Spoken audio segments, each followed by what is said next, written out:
Hello dear students, as you know we have completed first chapter of business studies. Today we will start second chapter, that is forms of business organizations. Let us start from its introduction. A business enterprise is an organization which is engaged in some business or commercial activity. एक business enterprise कोई भी organisation हो वो किसी ना किसी business और commercial activity में लगा होता है, एंगेज्ड होता है. बिजनेस और कमर्शियल एक्टिविटीज़ मैंने प्रीवियस चैप्टर में पढ़ाई हुई है आपको. Business means that in which we convert raw material in some useful goods and commercial means in which that activities are included which are helpful for the business like transformation, banking, warehousing, advertisement that are helpful in the for the business activities. So that type of business organization which is engaged in some type of activity, that may be business or that may be commercial activity. Every business enterprise is separate and distinct unit of business. हर एक unit different होती है. Every business entity adopt some of the business organization to carry out business activity. हम कोई ना कोई activity choose करते हैं, कोई ना कोई बिजनेस फॉर्म ऑर्गेनाइजेशन फॉर्म बनाते हैं और उसी से अपना बिजनेस रन अप करते हैं. बिजनेस एंटरप्राइज में be classified into 3 broad categories. हम अपने बिजनेस को 3 कैटेगरीज में डिवाइड करते हैं. First one is private sector enterprise, second is public sector enterprise and third is joint sector enterprise. Private sector enterprise वो होती है जो प्राइवेट इंडिविजुअल्स के द्वारा ही रन अप की जाती है. पब्लिक सेक्टर एंटरप्राइज प्राइवेट के द्वारा रन अप नहीं होती, गवर्नमेंट के द्वारा रन अप की जाती है. जॉइंट सेक्टर वो होती है जो जॉइंटली रन अप होती है, means both by private and public enterprise. Now we discuss private sector enterprise. The business enterprise which are owned and controlled and managed by private individual. जो owned भी, controlled भी और managed भी, तीनों ही ये activities private individuals के द्वारा ही की जाती हैं, वो होती है प्राइवेट सेक्टर एंटरप्राइज. मीन्स उसका ओनर भी प्राइवेट होता है, प्राइवेट इंडिविजुअल होता है, कंट्रोल भी उसको प्राइवेट इंडिविजुअल करा होता है और मैनेजमेंट भी सारी प्राइवेट के द्वारा ही होती है. These enterprise work with the main motive of profit. Private individuals हैं तो उनका मेन मोटिव क्या होता है? प्रॉफिट अर्न करना. तो गवर्नमेंट की इसमें बिल्कुल भी इंटरफेरेंस नहीं होती. For example Reliance India limited, Tata company, Birla company, Wipro etcetera. These are the private sector enterprises. Next is public sector enterprise. Public, which are owned, controlled and managed by central and state government. जिसको owned भी, controlled भी और managed भी central और state government के द्वारा ही किया जाता है, वो होती हैं private sector enterprise. These are the main motive of service. इनका मेन मोटिव होता है सर्विस प्रोवाइड करना. For example SAIL steel authority of India limited, JAIL gas authority of India limited और थर्ड इज LIC. तो इनमें से कोई भी हो सकती है. वो होती हैं पब्लिक सेक्टर एंटरप्राइज जो ओन्ड, कंट्रोल और मैनेज्ड गवर्नमेंट के द्वारा ही की जाती है. And third one is joint sector enterprise. Name से ही क्लियर है, joint, which are jointly run up by both public and private. That sector is known as joint sector. The business enterprise which are owned, controlled and managed jointly by private entrepreneur and government. In these enterprise, the day-to-day management lies in the hands of private enterprise.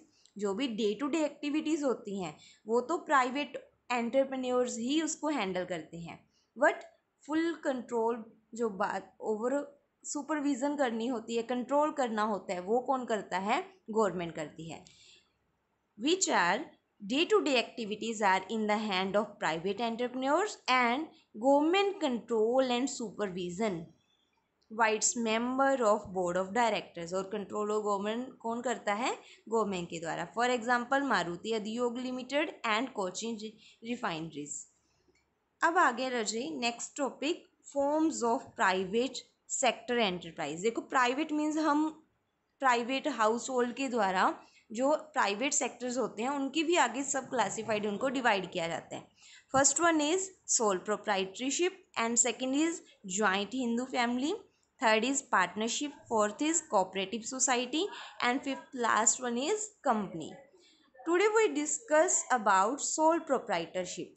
Soul means होता है जो single, जिसके अंदर एक single ही owner, single ही proprietor होता है और सारी पावर उसी के हाथों में होती है। वो सिंगल पर्सन ही सारे बिजनेस को कंट्रोल करता है। A business owned, managed and controlled by a single individual is known as a sole proprietorship organization. Now let us discuss its features. Features of sole proprietorship. First point is single ownership. तो मैंने पहले ही बताया कि इसके अंदर एक single person ही owner होता है, वही सारे बिजनेस को मैनेज करता है। The soul proprietorship firm is owned by a single individual only. All the capital is supplied by single individual. Form his own wealth or form borrowed fund. Owned और borrowed वो खुद ही अपनी capital को use करता है। Second point is formation and closure. There is no legal formality. Single person है तो कोई लीगल फॉर्मेलिटी, कोई रजिस्ट्रेशन, कोई लाइसेंस की नीड इसमें नहीं होती। सिंगल पर्सन है, कोई लीगल फॉर्मेलिटी नहीं है। There is no legal formality required to start and close the firm. There is no separate law governing form of a business. तो कोई separate law इसके लिए नहीं बना हुआ। Only small cases a license might be required. हाँ कुछ cases में लाइसेंस की रिक्वायरमेंट होती है बट कोई भी लीगल फॉर्मेलिटी नहीं है। Third is unlimited liability. Unlimited liability means अगर कल को कोई अनसर्टेनिटी होती है, कोई लॉस होता है, तो उसको ज़्यादा पेमेंट भी करनी पड़ सकती है।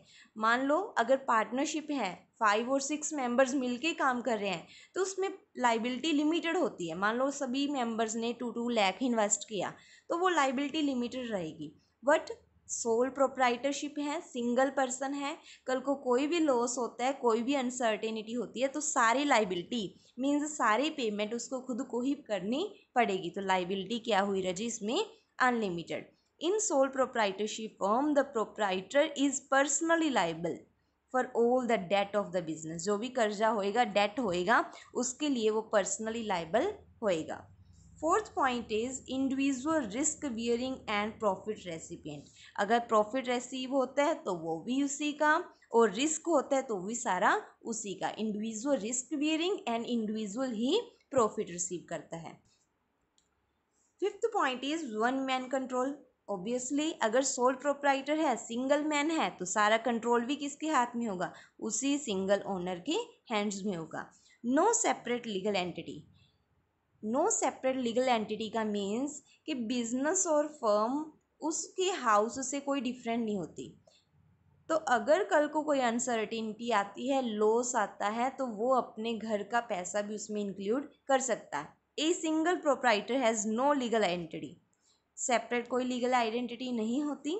Law makes no difference between owner and enterprise. तो ओनर का फंड और एंटरप्राइज का फंड, उसमें कोई डिफरेंस नहीं है, तो वो इन्वॉल्व कर सकता है। अगर पार्टनरशिप होती तो सेपरेट लीगल एंटिटी होती, वो अपने ओनर और बिजनेस को मिक्सअप नहीं कर सकता था।